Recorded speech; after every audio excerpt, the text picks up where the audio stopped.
नमस्कार, मैं हूं पुष्पेंद्र चौधरी और आप देख रहे हैं इंडिया वॉइस।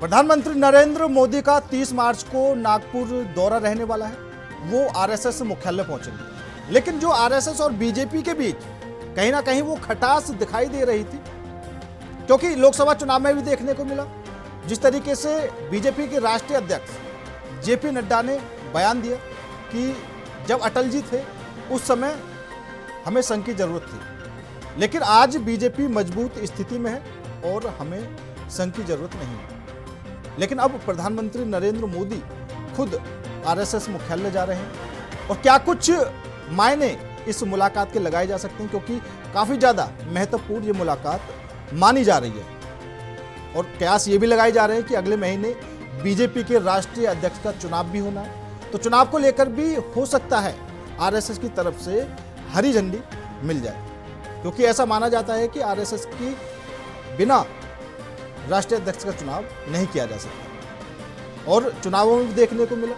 अगर आरएसएस की कहीं पर नाराजगी रही तो वहां पर बीजेपी को नुकसान हुआ। अगर हम लोकसभा चुनावों की बात करें तो लोकसभा चुनावों में जिस तरीके से राजनीतिकार भी मानते हैं कि बीजेपी आरएसएस से अलग होकर उस टाइम चलने लगी, लेकिन जो नुकसान लोकसभा चुनाव में देखने को मिला उससे यही महसूस हुआ बीजेपी को भी कि शायद आरएसएस के साथ मिलकर चलना पड़ेगा। और फिलहाल ऐसा हो रहा है कि देश का प्रधानमंत्री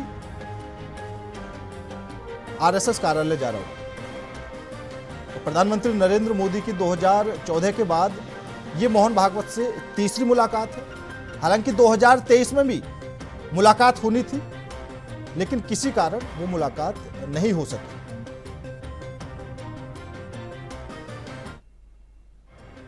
तो अब सबकी नजर इस मुलाकात पर है और क्या कुछ इस मुलाकात के मायने लगाए जा रहे हैं और कितनी अहम ये मुलाकात होने वाली है, क्योंकि हरियाणा में भी आरएसएस की तरफ से विपक्ष का मुकाबला किया गया और जो उसकी टीम थी वो भी वहां पर रुकी। और आज इसी मुद्दे पर करेंगे चर्चा। चर्चा में शामिल होने के लिए हमारे साथ भारतीय जनता पार्टी से चंद्रभूषण सिंह जुड़ चुके हैं, वहीं सपा से पूजा मिश्रा, राजनीतिक विश्लेषक अभिषेक अहलावत जी और कांग्रेस से हरिनाथ उपाध्याय जी। आप चारों ही मेहमानों का बहुत बहुत स्वागत है। सबसे पहले चंद्रभूषण जी, आपके पास ही आना चाहूंगा, क्योंकि लोकसभा चुनाव में स्थिति आपने देखी, क्या कुछ हुआ। ठीक है, जो नुकसान आपको लोकसभा चुनाव में मिला, यहां तक कि सपा भी आपसे आगे निकल गई और उस समय जो राष्ट्रीय अध्यक्ष हैं आपके जेपी नड्डा जी, उन्होंने बयान भी दिया कि फिलहाल हमें संघ की जरूरत नहीं है। जब अटल जी थे तो संघ की हमें जरूरत थी और आज पार्टी मजबूत स्थिति में है तो हमें संघ की जरूरत नहीं है। लेकिन कहीं ना कहीं ये खुद ही पता चल गया कि संघ की तो जरूरत है। और अब प्रधानमंत्री नरेंद्र मोदी आरएसएस मुख्यालय जाएंगे 30 मार्च को। उनका क्या कुछ दौरा रहने वाला है, क्या कुछ उनकी बात होगी, सार्वजनिक तौर पर यह मुलाकात होने वाली है, कितनी अहम है ये भी आपको पता है। ठीक है, और ऐसा पहली बार हो रहा है कि देश का कोई प्रधानमंत्री आरएसएस मुख्यालय जा रहा हो। हुसैन जी, जिस बात की आप जिक्र कर रहे हैं, संघ को जानना है तो संघ की शाखा में जाकर जानिए। ये कोई व्यक्ति संघ को जानना चाहता है कि स्वयं सेवक संगठन भारतीय संघ आरएसएस क्या है, तो उस व्यक्ति को शाखा में जाना चाहिए और जाकर संघ को जानना चाहिए। और मैं कहता हूं कि जब वो शाखा में जाएगा तब वो संघ को आरएसएस को जान पाएगा। और जो प्रधानमंत्री जी या भारतीय जनता पार्टी, देखिए हमारा संघ और भारतीय जनता पार्टी का माता और पुत्र का नाता है। ये विषय तो ये जो नाता है, फिर बीच बीच में आखिर क्यों ये जो दूरियां बनने लगती हैं ऐसे रिश्ते में कैसे? अरे भाई, हाँ। जिनके लिए राजनीति करने का कोई मुद्दे ना हो, हाँ। और जो संघ को या आरएसएस को जानते ना हो, हाँ। वो किसी तरह के भटकाव की बात, अलगाव की बात, किसी तरह की बात कर सकते हैं। नहीं, ये तो इसलिए मैं तो दूसरी पार्टियों पर जा ही नहीं रहा, विपक्ष की तो बात ही नहीं आई अभी। मैं तो लोकसभा चुनाव की बात कर रहा हूं, जब जेपी नड्डा जी ने कहा था। लोकसभा चुनाव के समय किस परिप्रेक्ष्य में क्या कहा गया, वो पूरे जो संदर्भ है उसको देखकर, और ऐसा कुछ है। देखिए, जो भी भारतीय जनता पार्टी में संघ से संगठन मंत्री आते हैं, प्रचारक आते हैं, और माननीय प्रधानमंत्री जी या हमारे पूजनीय अटल बिहारी वाजपेयी जी, सभी लोग संघ से, आज संघ अपना 100 वर्ष पूर्ण कर रहा है। बिल्कुल। एक ऐसा संगठन जो भारत के सांस्कृतिक निर्माण के लिए, सामाजिक निर्माण के लिए, वो कभी राजनीतिक पार्टी के तौर पर काम नहीं करता है। वो विचारधारा के लिए काम करता है, वो मनुष्य निर्माण के लिए काम करता है, वो समाज निर्माण के लिए काम करता है, वो देश निर्माण के लिए काम करता है। संघ या आरएसएस जो अपने विचार के लिए समाज में है, और उसकी शाखा या उसके विचार से जुड़े हुए लोग बहुत ही अनुशासित होते हैं, सामाजिक होते हैं, और वो अपने को समाज में आत्मनिर्भर बनाने की तरफ काम। ठीक है, ठीक है चंद्रभूषण जी, सीधा सवाल है, बीजेपी संघ के बिना अधूरी है या नहीं? फिर वही बात है, संघ और बीजेपी। देखिए, संघ ने पहले भी कहा है कि यदि किसी को, किसी दूसरी पार्टी को, हम जैसे बीजेपी में हमारे लोग हैं, या कहें संगठन मंत्री जाते हैं, या इस तरह की वो है, यदि कोई दूसरी पार्टी भी लेना चाहे तो हम उस पर विचार करेंगे, वो लोग भी हमसे सहयोग ले सकते हैं। लेकिन सबसे बड़ी बात है कि भारतीय संस्कृति की विचारधारा को लेकर 100 वर्षों तक यदि कोई संगठन काम कर रहा है, जिसके मूल में लाखों करोड़ों कार्यकर्ताओं ने, पढ़े लिखे लोग, समाज में हर क्षेत्र से जुड़े हुए लोग जिस विचारधारा से जुड़े हैं, उसका नाम आरएसएस, भारतीय स्वयंसेवक संगठन है। ठीक है, संघ है। ठीक है, ठीक है। जो संघ की परिभाषा इस देश में व्याप्त है, उसमें हर तरह के लोग हैं, और संघ आज हर व्यक्ति के साथ जुड़ा हुआ है, वो अच्छाई के साथ जुड़ा हुआ है, समाज के निर्माण के साथ जुड़ा हुआ है। ठीक है, उपाध्याय जी, संगठन तो आपके पास भी है, ठीक है, सेवा दल 1923 में उसकी शुरुआत हुई, 2 साल बाद आरएसएस की शुरुआत हुई, लेकिन आरएसएस को फिलहाल बीजेपी तवज्जो भी देती है और आगे भी है, और यह भी माना जाता है कि आरएसएस के बिना बीजेपी अधूरी भी है, लेकिन आप सेवा दल को इतना तवज्जो नहीं दे पाए। हमारे सेवा दल की बात करते हैं, एक हमारे पार्टी का प्रमुख अंग है। सेवा दल आजादी के पहले भी देश की सेवा में, जनता की सेवा में लगा रहा और आज भी लगा रहा। अभी महाकुंभ लगा था, हमारे सेवा दल के सदस्यों ने आम दर्शनार्थियों के सहयोग के लिए अपना वहां पर खुद ही इंतजाम किया था। हमारी एक टीम मजबूत थी, और समय समय पर जब राजनीतिक संगठन हमारे जो है, उसमें एक राजनीतिक संगठन हमारा हाई है सेवा दल, उससे निकले हुए लोग मुख्य संगठन में प्रमुख भूमिका निभाते रहे हैं। जहां तक आप कह रहे हैं आरएसएस की, देखिए आरएसएस की विचारधारा और बीजेपी की विचारधारा एक ही है, जैसा चंद्रभूषण जी ने कहा भी है। ठीक है, आरएसएस के बारे में अभी एक टेक्नोलॉजी से निकला हुआ ग्रुप की खूब चर्चा हो रही है, जो हरिनाथ जी का ग्रुप के चक्कर में पड़े हुए हैं। अरे देश के उसकी बात करिए, कहाँ सुनिए विदेशी चीजों से बाहर निकलिए, स्वदेशी में आइए। आरएसएस का राष्ट्रीय आंदोलन में क्या योगदान रहा है, तो उसका निगेटिव उत्तर देखकर आरएसएस और बीजेपी दोनों की जो है आके फटी की फटी रह जा रही है, वो उस पर प्रतिबंध लगा दे रहे हैं। अप्रत्यक्ष रूप से प्रतिबंध लगा भी दिया है कि बीजेपी आरएसएस के बारे में ये लोग कैसे कैसे सवाल पूछ रहे हैं और कैसे कैसे उत्तर को जान रहे हैं। तो उसी तरह से आम आदमी भी आरएसएस बीजेपी के बारे में जानता है, किस तरह के लोगों ने राष्ट्रीय आंदोलन में, हमारी आजादी में इनका क्या भूमिका रही है, सकारात्मक रही है कि नकारात्मक रही है। और आज फिर वही मुहाने पर हमारा देश, हमारी एकता और अखंडता चुनौती बनी हुई है आरएसएस और बीजेपी के कारनामों की वजह से।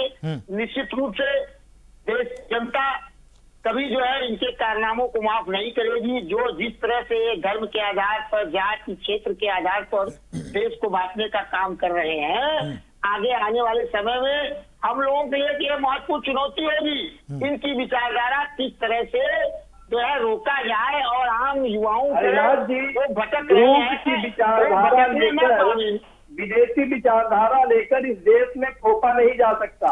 हाँ, विदेशी लोग आकर इस देश में षड्यंत्र कर सकते हैं, देश को नुकसान पहुंचा सकते हैं, तुष्टीकरण कर सकते हैं। तो आप उस विदेशी व्यवस्था और ग्रुप की यहाँ पर जो उसका बहुत वर्णन कर रहे हैं, गुणगान कर रहे हैं, वो आपको शोभा नहीं देता।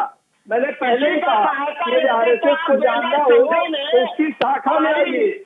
हरिलाल जी, आपको मैं आमंत्रित करता हूँ कि आप अपने अगल बगल देखिए कौन सी शाखा है। ठीक है चंद्रभूषण जी, उपाध्याय जी, ठीक है, आप को जान पाएंगे।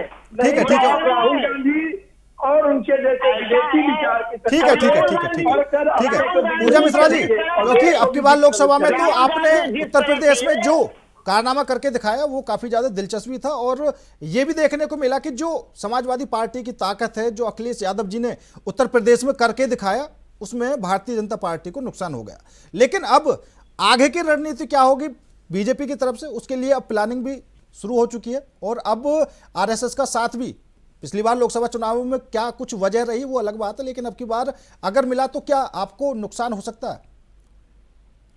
आपको नमस्कार पुष्पेंद्र जी, साथी वक्ताओं को भी नमस्कार। और देखिए, इस बात से बिल्कुल डिनाई नहीं किया जा सकता कि आरएसएस जो है पित्त दल है भाजपा का।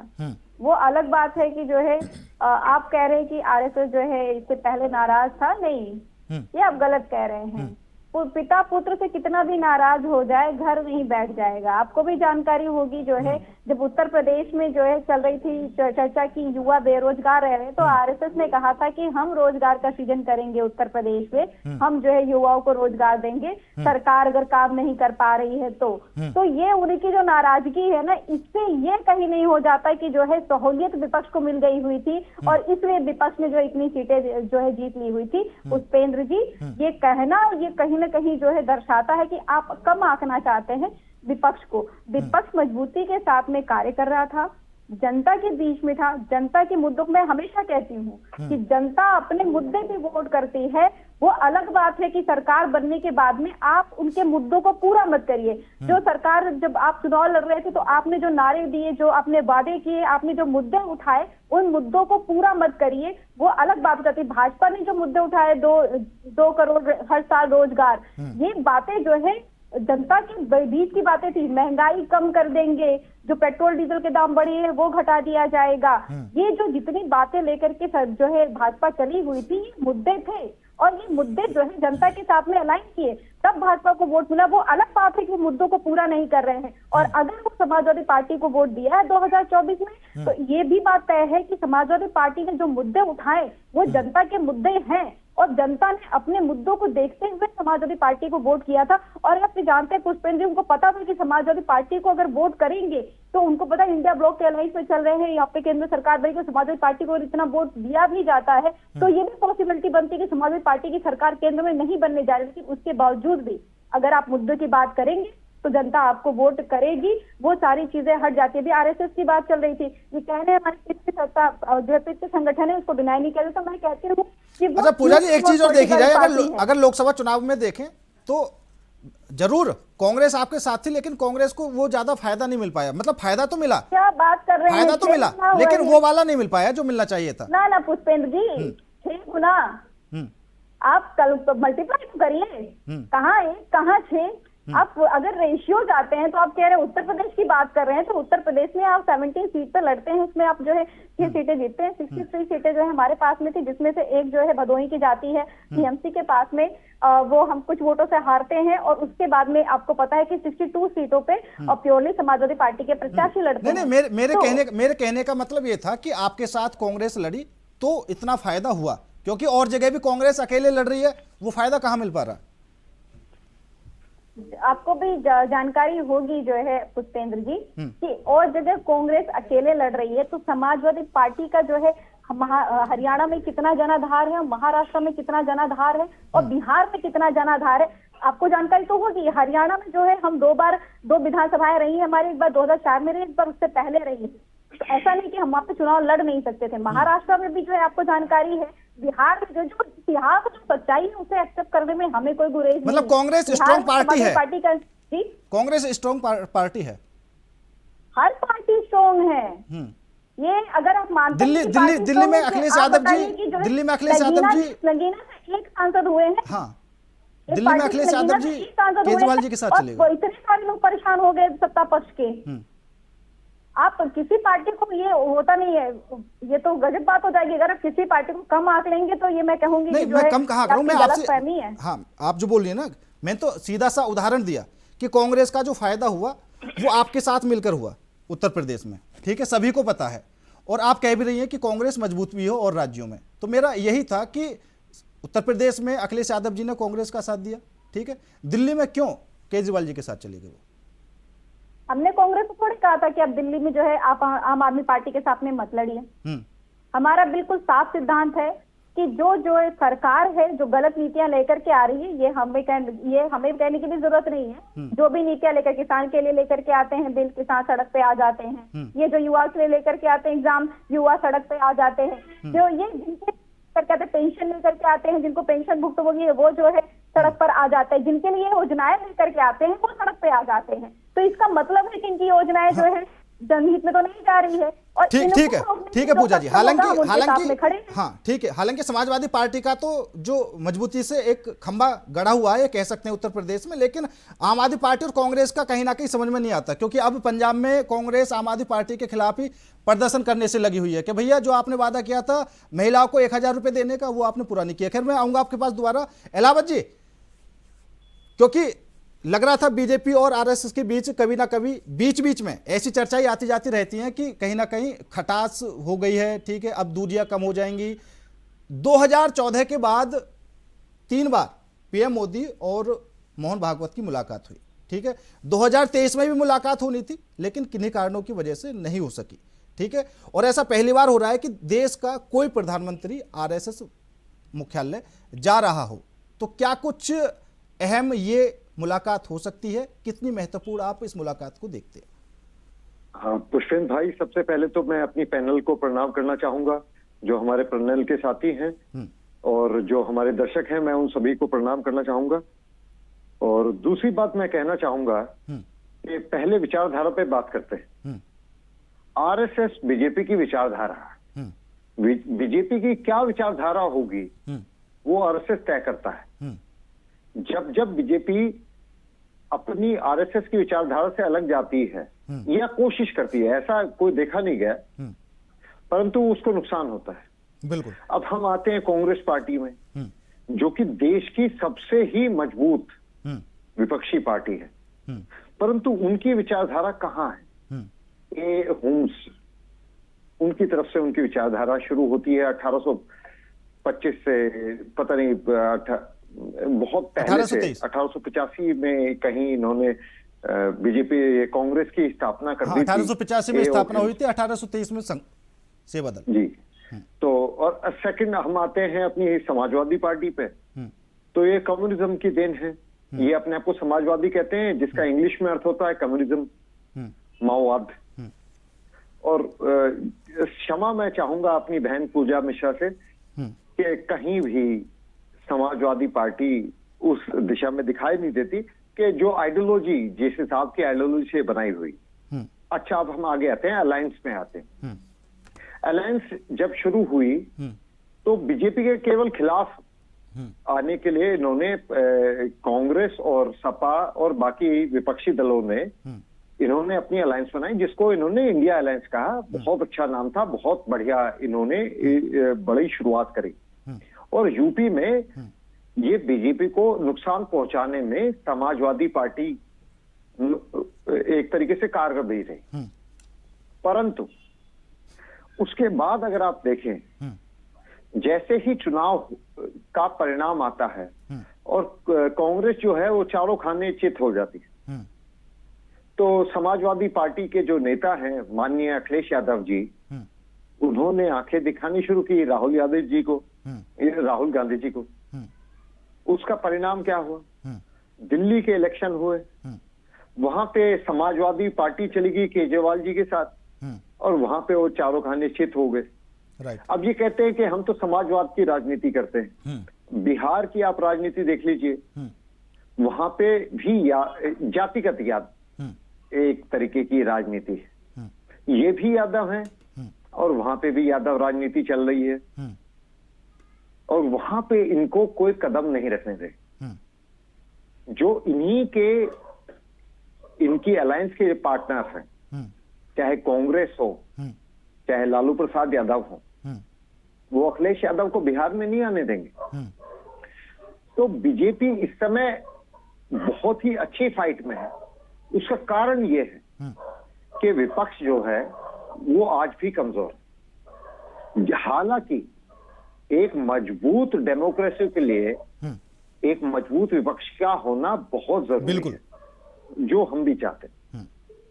बिल्कुल नहीं, बिल्कुल समाजवादी पार्टी विपक्ष के रूप में तो मजबूत है ही। और पहले जो अनुमान लगाए जाते थे कि भैया अरविंद केजरीवाल की जो आम आदमी पार्टी है वो देश की दूसरी बड़ी पार्टी बन गई है, लेकिन वो भी अब चीजें दरकिनार हो चुकी हैं। अब अखिलेश यादव जी खुद ही दूसरे नंबर पर हैं। केजरीवाल जी हैं, वो डिफेक्टो सीएम हुआ करते थे, परंतु भगवंत मान साहब ने जिस तरीके से डंडे चलाए हैं किसान आंदोलन के ऊपर, उससे ऐसा लग रहा है कि केजरीवाल जी की पकड़ कमजोर हो रही, और पूरा इंडिया अलायंस जो किसान आंदोलन को सपोर्ट किया करता था, उनकी तरफ से एक भी आवाज नहीं है, ना अखिलेश यादव जी की तरफ से, ना राहुल गांधी जी की तरफ से। बिल्कुल, और यही चीज देखने वाली बात होती है, क्योंकि जब किसान केंद्र सरकार के खिलाफ प्रदर्शन करते हैं तो तब समर्थन मिलता है। आम आदमी पार्टी का भी समर्थन मिलता है, जो और पार्टी है उनका भी समर्थन मिलता है, और सुविधाएं भी दी जाती हैं, ठीक है। और जब खुद ही राज्य सरकार के खिलाफ प्रदर्शन करने लगते हैं तो उन्हीं किसानों को उठाकर बाहर कर दिया जाता है कि भैया अब आपका समय पूरा हो गया, अब रास्ते को खाली करो। जिस तरह की बर्बरता 9:30 बजे के बाद दिल्ली भी नहीं, पंजाब के बॉर्डर्स पे दिखाई गई, वो अपने आप में दिखाती है कि बीजेपी तो बहुत ही एक तरीके से बहुत ही सॉफ्ट हैंड से ले रही थी किसान आंदोलन को। हाँ, मतलब कह सकते हैं, क्योंकि बीजेपी तो अभी भी 7वीं दौर की वार्ता कर रही थी और किसान कर भी रहे थे, लेकिन भगवंत मान वार्ता करने गए भी और वो बीच बैठक से उठकर वापस आ गए। खैर, मैं आऊंगा आपके पास उपाध्याय जी, क्योंकि राजनीति चल रही है और कुछ समझ में नहीं आ पा रहा है। इंडिया गठबंधन के आप पार्ट हैं, आम आदमी पार्टी भी, कांग्रेस भी, समाजवादी पार्टी भी, लेकिन जहां फायदा हो जाता है वहां पर सभी भाई भाई, और जहां पर नुकसान हो जाता है वहां पर एक दूसरे के खिलाफ आवाज उठाना शुरू। देखिए, जब गठबंधन की आप बात कर रहे हैं, दिल्ली में हमने अलग चुनाव लड़ा, पंजाब में अलग चुनाव लड़ा, वो बात अलग है। जवाब देने पर एक ही बात आ जाती है कि हमारा लोकसभा में गठबंधन था, विधानसभा में है ही नहीं। ठीक है, तो आप समझिए, अब इस समय हम जो है पंजाब में अलग चुनाव लड़े, लोकसभा में, दिल्ली में भी लड़े, और आगे भी हम सरकार पंजाब में बनाएंगे। पता चलता है कि आपकी वैचारिक कोई वो नहीं है, आपका कोई भी वैचारिक इकट्ठी बनने की तैयारी है ही नहीं। ऐसा है कि लोकसभा चुनाव में इसी विचारधारा ने भाजपा को 240 पर लाकर रोक दिया था, और एक प्रकार लोकसभा में इसी विचारधारा में आपने बीजेपी को रोक दिया, विधानसभा में कौन सी विचारधारा आ गई कि आप खुद ही रुक गए? देखिए, हर विधानसभा में हर पार्टी का अपना वोट बैंक है, उस वोट बैंक को संतुष्ट करने के लिए, उस बैंक को अपना स्थिर रखने के लिए, अपने प्राप्त करने के लिए हर पार्टी अपना चुनाव लड़ती है। जहां तक आप गठबंधन की बात करें, दिल्ली में हमने गठबंधन नहीं तोड़ा, आम आदमी पार्टी खुद ही कह दी कि हम कोई गठबंधन नहीं करेंगे, अगले चुनाव लड़ेंगे, और कांग्रेस को कमजोर हाथ रहे थे, तो उसका देख लिया नतीजा उन्होंने। देखिए, जहां तक किसानों की बात है, भारतीय जनता पार्टी को ये साफ कैंडिडेट की बात करते हैं, 700 से अधिक किसान मारे गए, कीले ठोकी गई उनके आगे, लाइट काट दी गई, सब कुछ कर दिया गया, और ये अभी कह रहे हैं साफ कैंडिडेट क्या उसी, हम तो कई बार कहे कि आरएसएस के और स्कूल से ही आम आदमी पार्टी और ये दोनों निकले हुए, जो पता चल गया है। तो पंजाब में जो बर्बरता हुई है किसानों के ऊपर, उसके विषय में भी तो कुछ कहिए।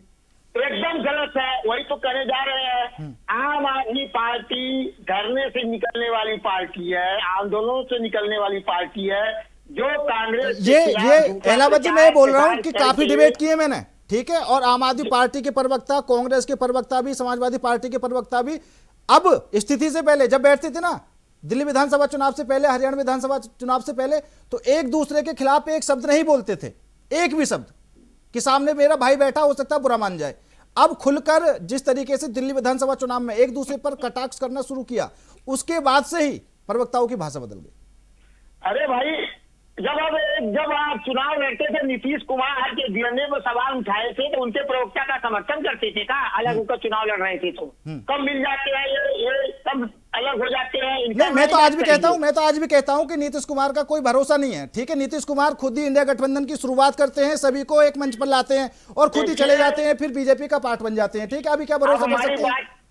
पुष्पेंद्र जी, हमारी पूरी बात होने नहीं दिए। धरने और प्रदर्शन और आंदोलन जो पार्टी निकली, वही धरने और आंदोलनों को किस तरह से कुचल रही है, ये बहुत दुख की बात है। दिल्ली में चुनाव हारने के बाद आम आदमी पार्टी के कार्यकर्ताओं में, पदाधिकारियों में, उन्हें विश्वास करने वाले लोगों में लगातार निराशा बढ़ती जा रही है। और पंजाब में जिस तरह से लोग कांग्रेस की तरफ देख रहे हैं, कांग्रेस लगातार मजबूत होने जा रही है, होती जा रही है, 27 को सरकार भी बनेगी, उससे निश्चित रूप से आम आदमी पार्टी में हताशा आ गई है।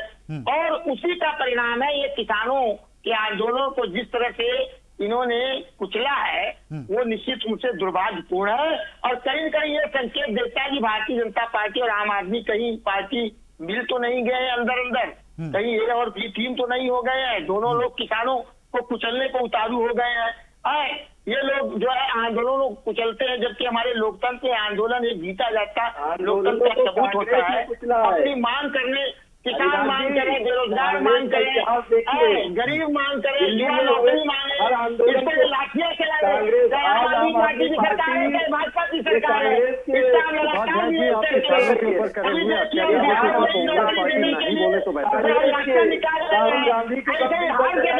देश में युवाओं को नौकरी देने के लिए, बेरोजगारों को नौकरी देने के लिए, किसानों को हक देने के लिए राहुल गांधी जी के नेतृत्व की लगातार संघर्ष कर रही है। और इन दोनों लोगों को देश की जनता पहचान गई है और पंजाब से इनको निकाल बाहर करेगी।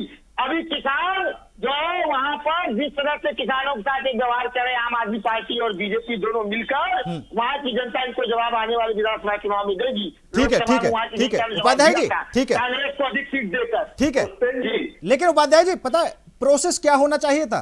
प्रोसेस ये होना चाहिए था कि दिल्ली में आम आदमी पार्टी ने कांग्रेस को झटका दिया, ठीक है, क्योंकि कांग्रेस की सरकार थी, और जब सत्ता परिवर्तन हुआ तो आम आदमी पार्टी की सरकार आई। मतलब जो कांग्रेस का जितना भी वोट बैंक था वो सारा ट्रांसफर होकर आम आदमी पार्टी की तरफ चला गया, पहला। दूसरा, पंजाब में कांग्रेस की सरकार थी, ठीक है, वहां पर सत्ता परिवर्तन हुआ, झटका आम आदमी पार्टी ने ही दिया। जहां पर कांग्रेस की सरकार थी, आम आदमी पार्टी को वहां पर फायदा हुआ है। जहां पर बीजेपी की सरकार है वहां पर आम आदमी पार्टी को फायदा नहीं हुआ। बीजेपी तो आज 27 साल में दिल्ली में आई है पुष्पेंद्र जी। हाँ बिल्कुल मानना हुआ तो, लेकिन आम आदमी पार्टी के बाद तो बीजेपी आई है ना। प्रोसेस तो ये होना चाहिए था ना, कांग्रेस वापस आती। जिस तरह से हमारी पार्टी को लेकर ये लोग जो है जनता में भ्रम फैलाने का काम किए, भ्रष्टाचार के नाम पर और किसी नाम पर, निर्भया कांड को लेकर जिस तरह से आंदोलन में ये लोग जो है हमारी पार्टी को बदनाम करने का कार्य किया था, उसको जनता जान चुकी है।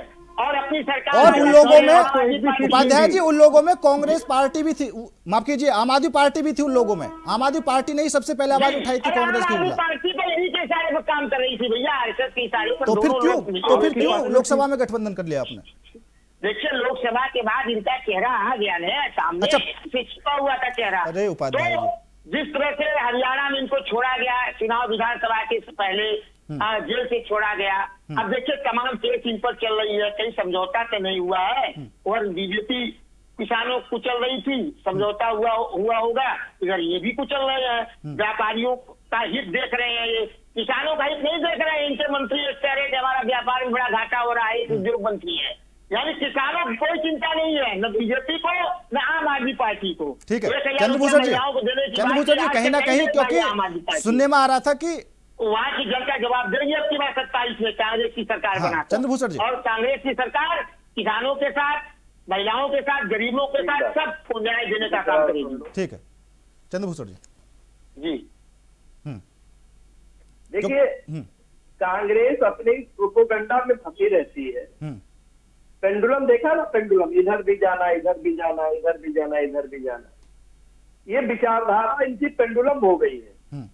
अब इनको ये समझ में नहीं आ रहा जाए कहाँ। आज की विचारधारा कहाँ ठीक थी है, जब नीतीश इस कुमार जी विचारधारा में कांग्रेस खत्म हो गई। अमित शाह जी ने ये समझ नहीं पा रहे कि हम कम्युनिस्टों की विचारधारा में जाए। आम आदमी पार्टी से कंपटीशन कर रहे हैं। जो आंदोलन से निकली हुई पार्टी है वो राहुल गांधी उनसे कंपटीशन कर रहे हैं। वो कांग्रेस अखिलेश यादव जी से कंपटीशन कर रही है। वो कांग्रेस लालू यादव जी से कंपटीशन कर रही है।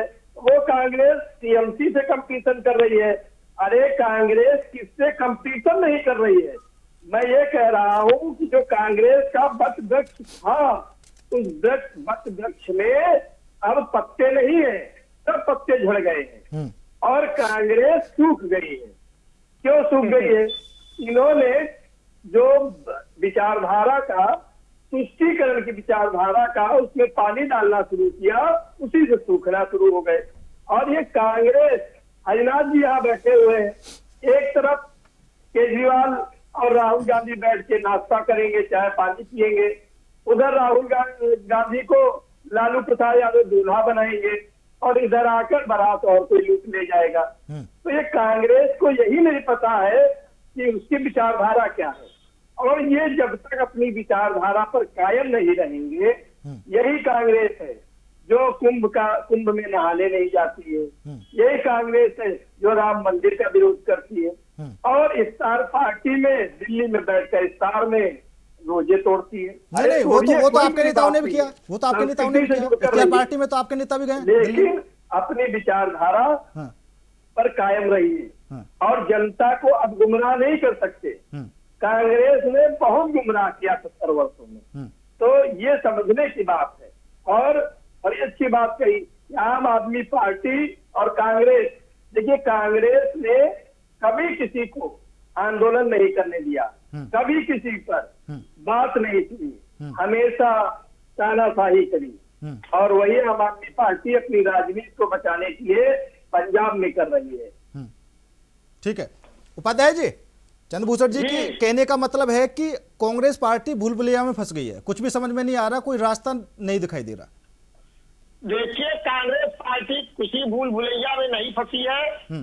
कांग्रेस पार्टी और राहुल गांधी जी का एकमात्र उद्देश्य है देश में खुशहाली लाना, राष्ट्रीय एकता और अखंडता को मजबूत करना, पिछड़े दलितों का उनको सामाजिक न्याय देना, जिसका लिए हम हर जगह काम कर रहे हैं। अभी तेलंगाना में हमने गैजेट सर्वे कराया, वहां पर पिछड़ों का आरक्षण भी हमने बढ़ाकर 42% किया।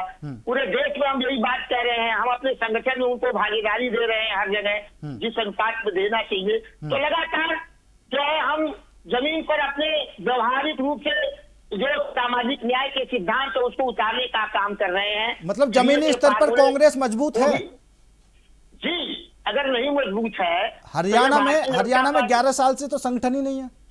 अरे भाई 39.3 इनका वोट प्रतिशत था, 39 पॉइंट से कुछ ऊपर हमारा भी वोट प्रतिशत था। आप कैसे करें, संगठन नहीं था। हाँ ठीक है, कहीं कुछ कमजोर होगा तो आगे राहुल गांधी जी अब की बार संगठन को ही मजबूत करते हैं। और जब तक हम संगठन को पूरी जमीन और बूथ स्तर तक उपाध्याय सीधा सा सवाल यह है कि सारी जिम्मेदारी राहुल गांधी जी की है, सब कुछ राहुल गांधी जी करेंगे? जो आपकी पार्टी के और कार्यकर्ता हैं, बड़े नेता हैं, उनका क्या काम है? अरे क्यों नहीं करेंगे, और कोई नेता ही कहाँ है? ऐसा है कि राहुल गांधी जी हमारे शीर्ष नेता है, खड़गे जी हमारे अध्यक्ष है, शीर्ष नेता है। ऊपर से ये लोग डायरेक्शन जो देंगे उसी का पालन हम लोग करते हैं और बूथ स्तर तक का सभी कांग्रेसी कार्यकर्ता उसका पालन करता है। जिस तरह से देश में नफरत की हवा ये बहा रहे हैं, आज 2 साल से ऊपर हो गया, 3 साल हो जा रहा, मणिपुर लगातार जल रहा है, लेकिन ये भारतीय जनता पार्टी और प्रधानमंत्री पर कोई काम नहीं ठीक है।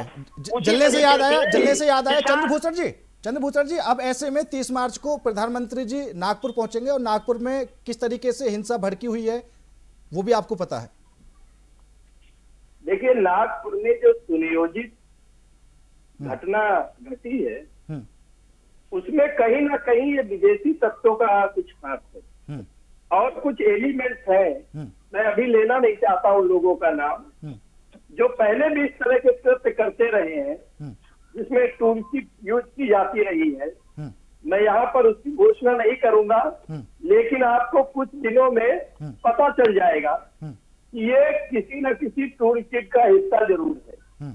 क्यों हिस्सा है कि जिस तरह से इसको एक व्यक्ति के द्वारा गलत प्रचारित किया गया, प्रोपोगंडा फैलाया गया, उसके बाद वहां चुन चुनकर हिंसा की गई, केवल हिंदुओं पर हिंसा की गई। ये भीड़ एक किसी समाज पर हिंसा करती, लेकिन वहां ये घर देखकर गाड़ियों में मूर्ति रखी है, उस गाड़ियों को तोड़ना है, जिसमें नहीं रखी है उसको नहीं तोड़ना है, जिन घरों में तुलसी का पेड़ है या राम लिखा हुआ है या ओम या स्वस्तिक का निशान बनाया गया है, ये ढूंढ ढूंढ कर वहां पर हिंसा फैलाई गई। तो ये किसी न किसी टूल किट का हिस्सा है और ये टूल किट जो पहले भी टूल किट के द्वारा इस देश में अव्यवस्था फैलाने का काम करते थे, कहीं ना कहीं ये तार उन्हीं टूल किट के लोगों से जुड़े होंगे। आने वाली जांच चल रही है और जांच के बाद ये पता चलेगा। देखिए, नागपुर बहुत ही शांतिप्रिय शहर है, वहां पर विचारधारा का सबसे बड़ा केंद्र है और हमारी विचारधारा कभी हिंसा की नहीं रही, न उसने कभी हिंसा को की तरफ गए। और हिंदुओं की सबसे बड़ी एक बात ये बता दूं, ये देश हिंदुओं का देश है। इस देश ने कभी भी हिंसा या युद्ध के द्वारा अपनी सीमाएं कभी फैलाने की कोशिश नहीं की। बिल्कुल। और चंद्रभूषण जी, आपने कही हाँ, बिल्कुल हिंदुओं की तरफ से इस तरह की हिंसा नहीं फैलाई जाती, ठीक है, क्योंकि वहां पर भी अगर शुरू में जो औरंगजेब की कब्र को हटाने की मांग की जा रही थी, हालांकि वो एक बार सीएम साहब ने भी बोल दिया था, ठीक है, दोबारा जो बजरंग दल है, जो विश्व हिंदू परिषद के सदस्य हैं, उन्होंने भी मांग की, प्रदर्शन भी किया, अफवाह फैलाई कि उन्होंने यहाँ पर जो कुरान की आयत से लिखी हुई कोई चादर है वो जला दी, ठीक है। और आप हिंदू की पार्टी करते हैं, हिंदू की बात करते हैं, सनातन की बात करते हैं, गिरफ्तार तो सबसे पहले उन्हीं को किया गया था, हिंदू संगठन के लोगों को। मैं क्या कह रहा हूँ, उन लोगों ने पहले प्रदर्शन किया, उसके बाद प्रदर्शन करने के बाद उन्होंने फिर प्लानिंग की कि अब शाम तक हम लोगों को ये कृत्य करना है। उसका इंतजार किया गया कि रोजे तोड़े जाएंगे, रोजे के बाद हम लोग इस तरह से तांडव मचाएंगे। देखिए, हिंदुओं की सहिष्णुता का, उनकी सहनशीलता का कब तक परीक्षा ली जाएगी, ये देश को समझने की जरूरत है। ये देश में हिंदुओं पर अत्याचार नहीं सहा जाएगा और उनके साथ न्याय होगा। और ठीक है चंद्रभूषण जी, वैसे ऐसा नहीं है कि बीजेपी की सरकार में हिंदुओं पर अत्याचार नहीं हो रहा, काफी जगह देखने को मिल जाता है, ठीक है। इलाहाबाद जी, मैं आपके पास आऊंगा, एक कमेंट ले लेता हूं मैं पूजा मिश्रा जी से। पूजा जी, देखिए जो है अभी बहुत सारी बातें हो गई, काफी देर से मुझे लग रहा था शायद हम लोग जो है कांग्रेस के संगठन पे चर्चा करने के लिए बैठे हुए हैं। उसके बाद में फिर भाजपा के प्रवक्ता बोलना चालू कि मुझे लगा केमिस्ट्री की क्लास जो है चालू कर दिए। पेंडुलम सिंपल हार्मोनिक मोशन होता है भाई, ऑसिलेशन का सिंपल हार्मोनिक होता है, वो तो फिक्स होता है। फिर आ जाता है एलिमेंट पे, तो मुझे लगा कि एलिमेंट कंपाउंड, आप बोल रहे थे कौन सा एलिमेंट है, सोलर सिमुलेटर भी आ जाते हैं आपकी, सोलर सिमुलेटर है उसके कंपाउंड। देखिए अभी नागपुर दंगे की बात कर रहे हैं, तो नागपुर दंगे, नागपुर कहाँ, आप संभल उठा करके देख लिए, संभल हो गया, मोहा हो गया, नागपुर हो गया, इन सब जगहों पे जो है दंगे हो जाते हैं। और दंगे ऐसे हो जाते हैं कि वहां पे कम्युनल जो है एंगल जरूर आ जाता है और इनकी सिक्योरिटी को कुछ नहीं पता चलता है। लेकिन पूजा जी, संभल में तो आपकी बार कुछ अच्छा देखने को मिला है। होली पर जो दूसरे समुदाय के लोग हैं उन्होंने फूलों की बारिश की है। क्यों करे पुष्कर जी फूलों की बारिश?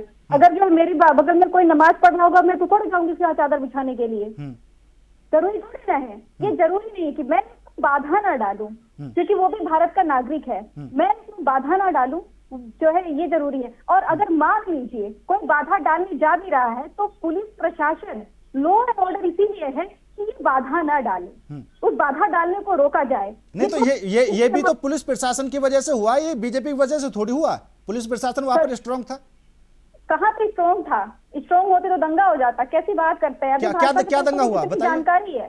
क्या दंगा हुआ? पुष्कर जी, आप जो है ये बताइए कि अगर जो है स्ट्रॉन्ग होता तो एक दंगा होता, 2 दंगा होता, ये लगातार भाजपा राज्यों में दंगे ही होते। आपके राज्य में नहीं हुए? आपके राज्य में नहीं हुए पूजा जी? प्रशासन पर वर्तमान की बात कर रहे हैं। वर्तमान की बात में मैं वही बता रहा हूँ कि इतना संभाल दिया, इतना संभाला, ठीक है। आप भी कूदेंगे, बाटा के प्रवक्ता भी कूदेंगे, अकाउंटेबिलिटी किसकी बनती है?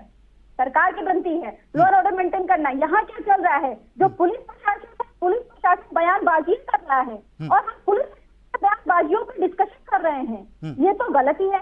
और ये पूजा जी, आप ना तो आप समझ पाएगी इस बात को, ना मैं समझ पा रहा हूँ, ठीक है, क्योंकि पुलिस, सुनिए मेरी बात, पुलिस अधिकारी वहां पर अपनी तरफ से स्टैंड ले रहे हैं कि भैया हमें जिम्मेदारी मिली है और हम संभालेंगे। दूसरी तरफ अभी लोनी का मामला आया, यहाँ पर बीजेपी के विधायक नंद किशोर गुर्जर, उन्होंने सीधा अधिकारियों पर आरोप लगा दिया, वो एक यात्रा को लेकर निकले थे, ठीक है, पुलिस ने उनको भी उनसे भी झड़प हो गई, ठीक है। बीजेपी के खुद के लोग बोलते हैं कि प्रशासन हमारी नहीं सुनता। तो आप सोचते हैं कि प्रशासन किसकी सुन रहा है? चट्टुकार हो रखे। मैंने बोला ना कि हम जो है प्रशासन की जो है बैठ करके यहाँ पे प्रशासन का सीओ ने बयान दिया, मजिस्ट्रेट ने कहा कि भाई हम इस नाम पे मेला नहीं लगने देंगे। क्या चल रहा है? उनका कार्यभार होता है कि वो ये बताए कि हम जो है आपको सिक्योरिटी प्रोवाइड कर पाएंगे कि नहीं, यहाँ पे इतने लोग इकट्ठे नहीं हो पाएंगे, ये सिक्योरिटी इश्यूज हो जाते हैं। बयानबाजी करना उनका कार्यभार नहीं है। किसी जगहों का, किसी स्थान का कुछ भी नाम बदलना नहीं बदलना ना पूजा जी, उनका बयानबाजी से कोई लेना देना नहीं है, लेकिन जब जिम्मेदारी मिली है और कोई कल को घटना घट जाए तो जिम्मेदार तो वही है ना, तब तो ये बोले ना, तब तो उन्हीं से पूछा जाएगा कि क्या हुआ है। तो ये बोले ना पुष्पेंद्र जी, जैसे आप बोल रहे हैं ना जिम्मेदारी ली हुई है, तो ये पुलिस प्रशासन कि हम जिम्मेदारी ले रहे हैं, हम आपकी जिम्मेदारी नहीं ले पा रहे हैं। ये जो कार्यक्रम यहाँ पे ऑर्गेनाइज नहीं किया जाएगा, जिसकी परमिशन आपको नहीं देते हैं, वो नेता बयानबाजी कर रहे हैं जो उनके अधिकार क्षेत्र में नहीं आते। ऐसी हरकतें क्यों हो रही है? अभी जो है आप कह रहे हैं कि अभी आप देखिए इनके जो भाजपा के विधायक कह रहे हैं 28 तारीख के बाद में हमारी छाती होगी, आपकी गोली होगी। इनके मंत्री कह रहे हैं 7 दरोगा को टांग तोड़ करके फेंक करके आया हूँ, 8वें दरोगा को तोड़ करके फेंकने में जो है देर नहीं लगेगी, वरना ये 4 गुंडे। ये गलत है। ये मानते हैं कि जो राजनीतिक पार्टियों की तरफ से, जो बीजेपी के नेताओं की तरफ से बयानबाजी आ जाती है, ठीक है, वो गलत है, जिस तरह का माहौल बना देते हैं। इलाहाबाद जी, पुलिस की तरफ से बयानबाजी आना वो सही है?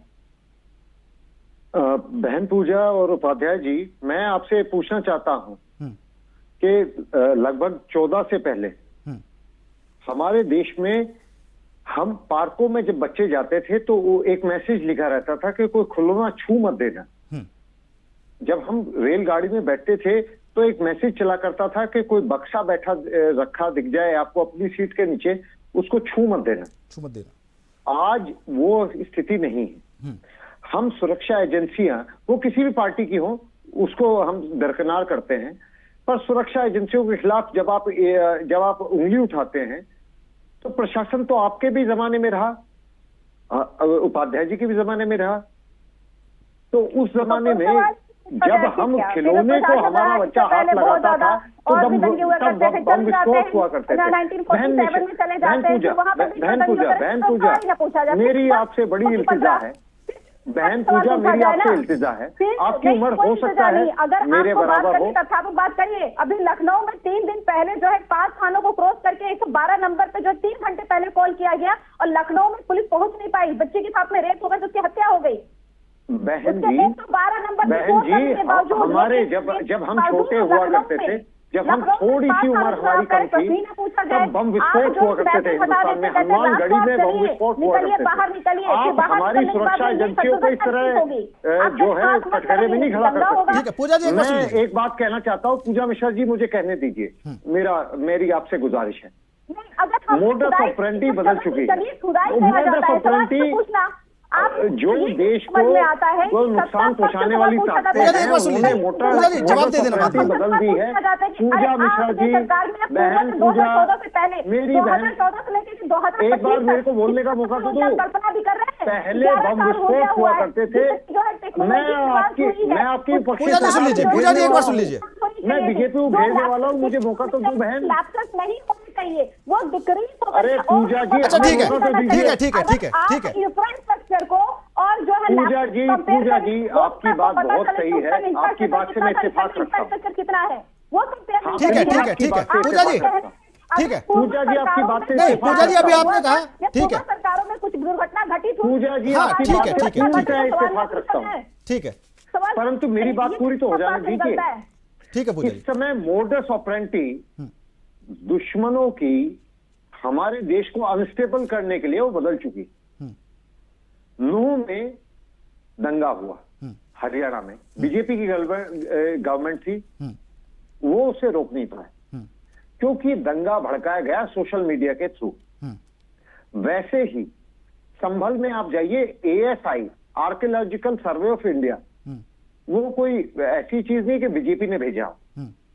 उनकी टीम आ रही थी एक सर्वे करने के लिए संभल में, उनके ऊपर जानलेवा हमला हुआ।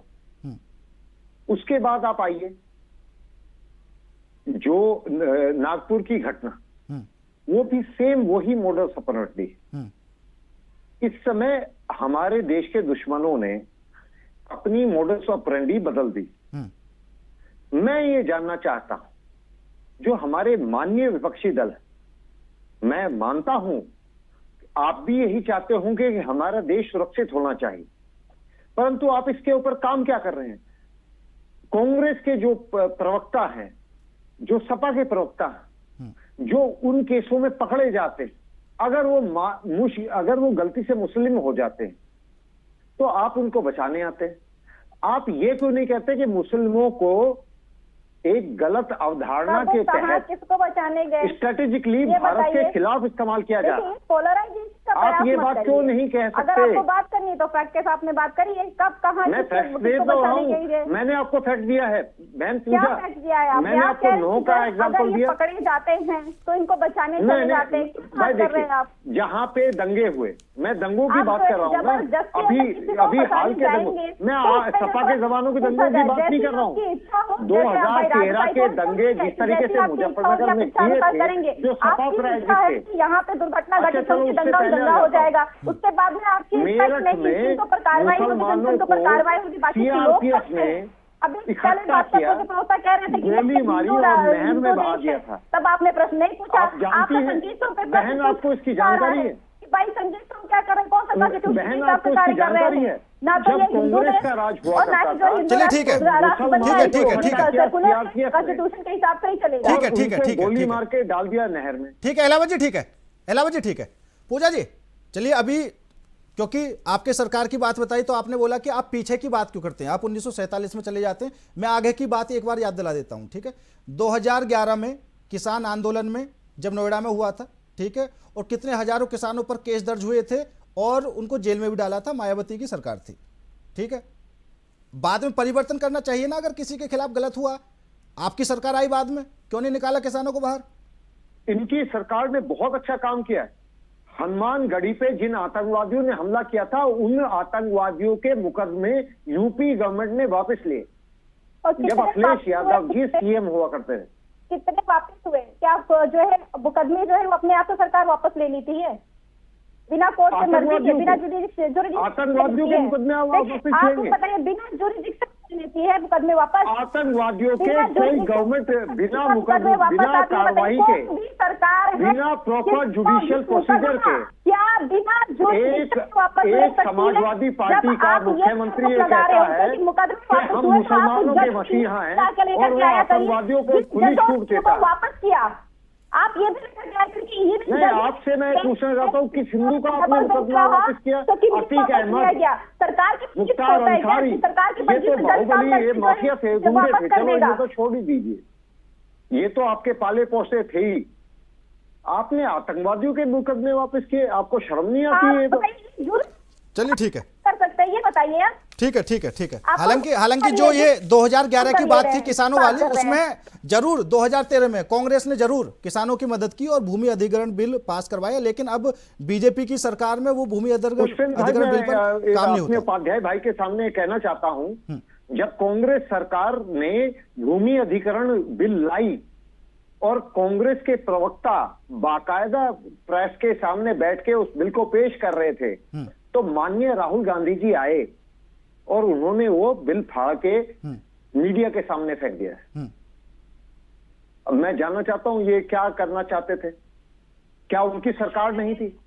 राहुल गांधी जी की वो सरकार नहीं थी, वो बिल क्या उनके मर्जी के बिना बन गया था? और आप जब कोई बात होती है तो मैं हकीकत की बात कर रहा हूँ उपाध्याय जी। सुनिए, ये मीडिया, पुष्पेंद्र भाई आपने भी देखा होगा, आप कवर कर रहे होंगे। नहीं मिल रहा है, विदेशी ताकतें जिम्मेदार है, महिलाओं का शोषण हो रहा है, विदेशी ताकतें जिम्मेदार है। बिल्कुल बिल्कुल।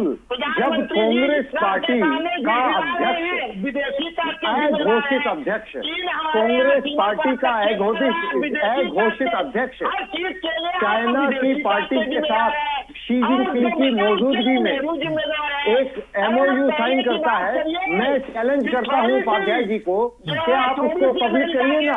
क्या MOU साइन किया आपने? मैं जानना चाहता हूं कांग्रेस पार्टी के बीच में और कम्युनिस्ट पार्टी ऑफ चाइना के बीच में क्या MOU हुआ?